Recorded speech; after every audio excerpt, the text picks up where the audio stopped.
Mary Holm is here. Hi, Mary. Hi, Jesse. You'd know all about your metaphors, wouldn't you? Yeah, I do. Yeah. Mary does a weekly column in the Herald, which I love. I've been reading it for decades. And she has been a big part of our show for a long time as well, and every couple of weeks on a Thursday afternoon. And an interesting, I don't think I've ever seen you cover this topic before, Mary. No, I don't think I have either. I read one article recently that got me thinking about, I heard a long time ago about Lusha the chimp, the Russian chimp, and one other animal, I can't remember which one, and I started thinking I've got to collect these. Before we get on to that, can I just say that this is Money Week, which is run by the Retirement Commission, and so there's all kinds of things going on around the country. The place to get information about it is on the Sorted website. And on Sorted, anyone can go in and type in a question they've got about money. And because I get way too many letters for my Herald column, and you and I get a whole lot more emails than we ever get to, I'm saying to people, hey, if you've got a money question and you and I haven't answered it, and I haven't answered it in the Herald, go on the Sorted website and you can ask it there. And I think they're more or less saying they will answer all the questions. But great. So anyway, Money Week on the Sorted website. Cool, thank you. Yes, yeah. Animal investors, what we can learn from them. Yes. And I've got 5 different animals here that one way or another have told people how they should invest. Yeah. And they've done pretty well quite often. The first one is Orlando the cat, and I put that one first because I had a cat called Orlando once. Like this cat, he was Ginger. Orlando the marmalade cat. I don't know whether you're probably too young to know that it was a children's book that people in my generation will all know, I think. Orlando the marmalade cat. Yes. Okay. Yeah. And so this Orlando in England, he was in 2012, they got some professional money managers. The Observer newspaper did this, and they got some school children, a group of school children, and the cat, and they were all competing. They were all given a theoretical £5,000 to see how they could do in the share market. In all of these stories, it's always quite interesting to work out how the animal made its selection, how the people knew what the animal had chosen. And with Orlando, he had a little toy mouse, and they had a grid on the floor with the different shares, and got him to throw his mouse, and then they'd buy the share that the little toy mouse landed on. And after a year, the professional investors had about £5,200, and the students had about £4,800, and Orlando had £5,500. So he won. Apparently he was losing until the last quarter, but then he made a brilliant selection of a particular company. Threw his mouse on the right part of the floor. He did, and he beat the lot. So that was Orlando. And then we have Adam Monk, who was a Brazilian cinnamon-ring-tailed Cebus monkey. And he worked for the Chicago Sun-Times, where I actually worked years ago. Yes, that's right. Yeah.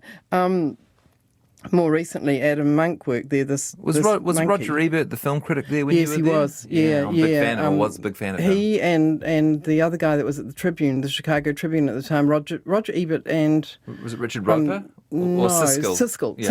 Siskel and Ebert, and they were brilliant movie reviewers, yes. Yeah, they were. And Mike Royko, I don't know whether you've ever heard of him, a very famous columnist. Anyway, that's not what we're here to talk about.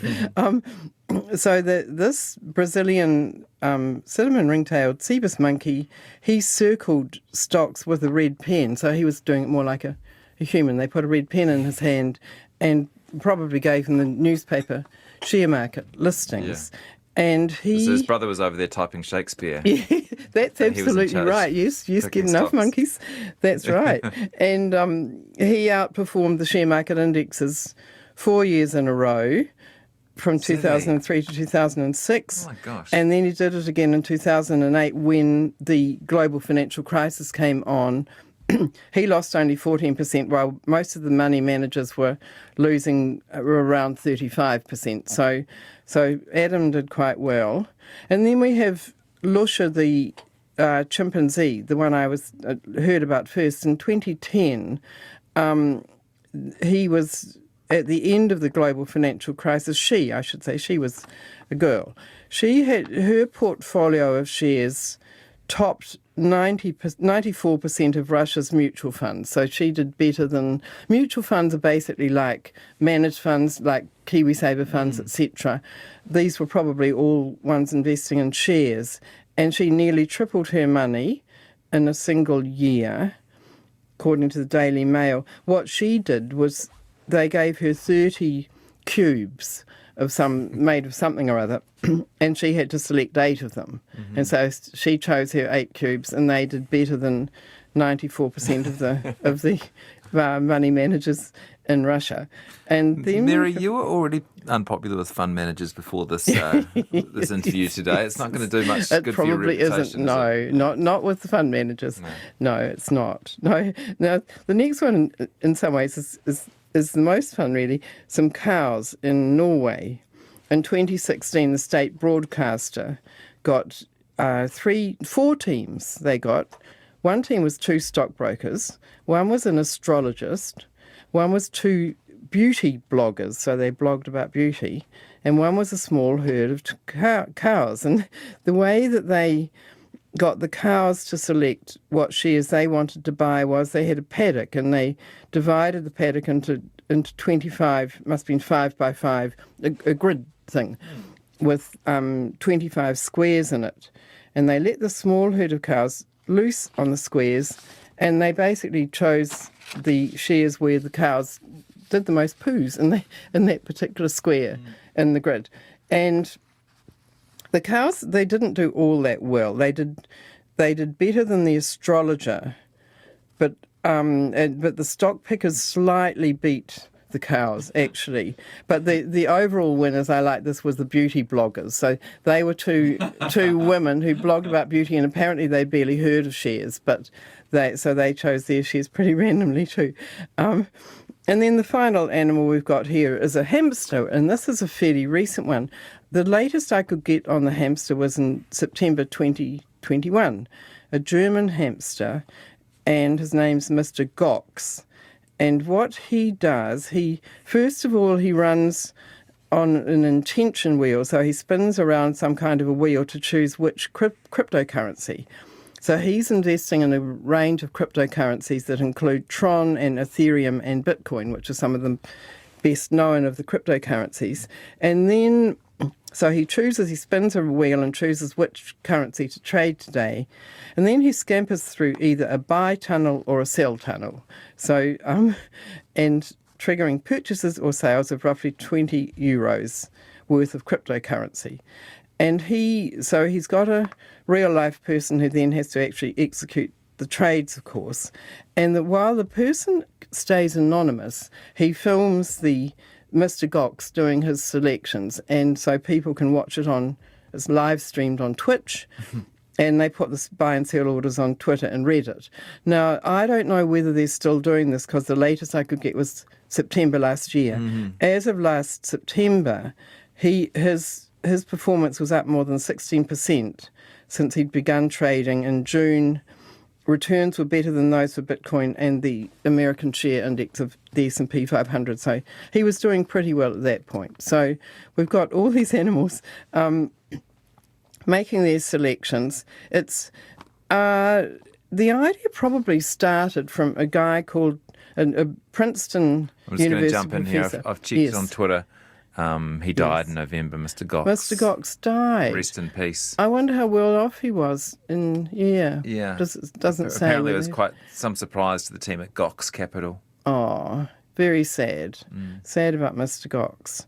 And so getting to the origin of it all, in 1973, Burton Malkiel, who's a Princeton professor in America, wrote a book called A Random Walk Down Wall Street, which I actually read when I was a student in the 1970s doing my MBA. It's a fantastic book, and it's been updated many times, so I recommend it to people. You can buy it in the shops still. A Random Walk Down Wall Street. And he said in that, a blindfolded monkey throwing darts at a newspaper's financial pages could select a portfolio that would do just as well as one carefully selected by experts. So he planted that idea way back then. And now there are a couple of points to make about this. One is we tend to only hear about the animals that did do well. Yes, that's why it makes the news, right? Yes, there's a real selection bias going on here. Hamster does more poorly than a bunch of fund managers is not the headline. No, you want, it's not. No. So, and another point that some of the experts have made is that when the animals are just randomly selecting from, several hundred, perhaps 1,000 shares, they are going to select just as many little companies as big companies, whereas the professional fund managers tend to go for bigger companies usually. There's a bias there. And so if the animals are getting more little companies than the professionals, little companies tend to be higher risk, higher return. Yeah. If they go well, they go very well. The little companies that are growing and grow brilliantly, or they collapse, whereas bigger companies tend to be steadier in there. And so that could be partly why the animals have done quite well, because they've got more of the little higher risk companies. Yes. And when they go well, they go very, very well. But that's not all there is to it. I mean, as Burton Malkiel said, he was saying the monkeys could do better than professional managers. And that's because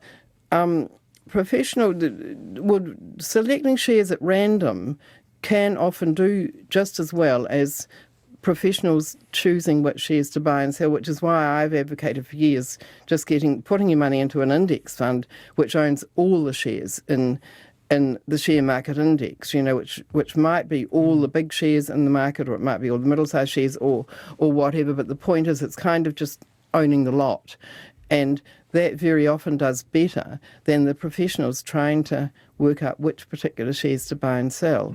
So, the monkeys doing well is not that surprising, or the cats, etc., etc. I was thinking listeners might want to try. They might want to somehow or other get there. We haven't got any dogs in here, surprisingly enough. You could put the dogs out in the yard with 30 different toys and see which one it picks up, or something like that. I mean, there's all sorts of different ways you could. Yeah, you could do it. What sort of time period would you do it over? Well, a lot of them are doing it over about a year. You could do whatever time period you wanted. I mean, the point is that this is random, and so quite often the animals aren't going to do particularly well because it's random. But they quite often will do, better than the professionals, because the professionals are in trading more often. Quite often, if they just select at the beginning and then hold those shares, which is what I recommend people do as well, you can do better than the professionals in their buying and selling and trying to guess what's going to do well in the future, because often it doesn't. Thank you, well Mary. or badly. Great lesson from Thanks, the animal Jesse. kingdom. Nice to see you. You too. Mary Holm, and every couple of weeks on a Thursday.